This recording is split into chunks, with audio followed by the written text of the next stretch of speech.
The year was 1958, and Martin Luther King Jr. had just finished writing his book, Stride Toward Freedom, about the Montgomery bus boycott in Alabama. With a strong base of followers in the North, he traveled to a Harlem bookstore to promote his book.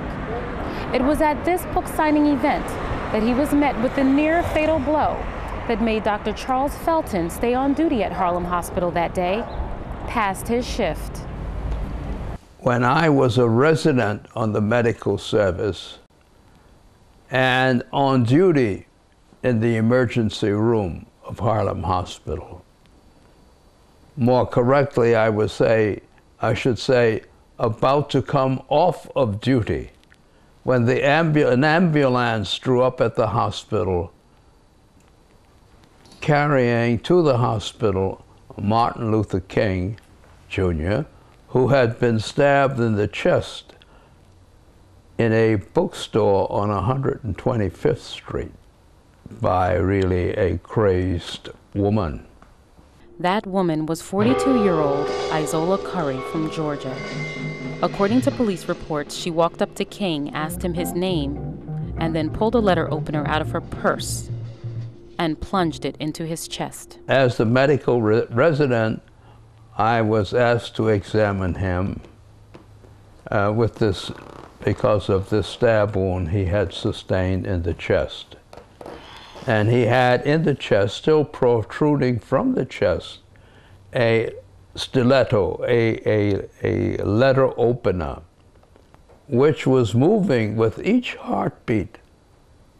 The blade of the letter opener was close enough to his aorta that his whole chest had to be opened to remove it.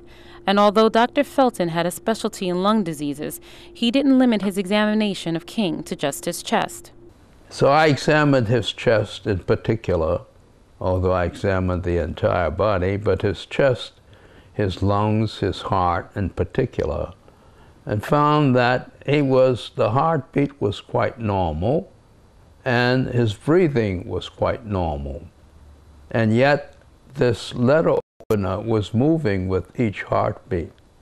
Just about that time, the surgical team descended upon the emergency room to take care of Martin Luther King.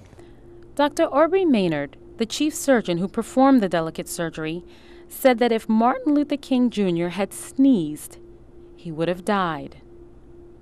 Before King was released into an embracing Harlem community, he received a letter from a young student that simply said, "I'm glad you didn't sneeze."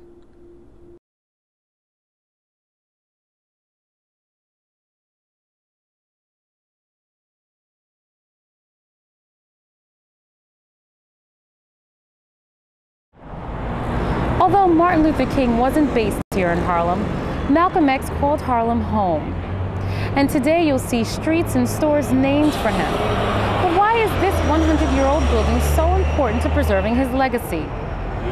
When we return, Malcolm's daughter, Ilyasa Shabazz, will tell us why.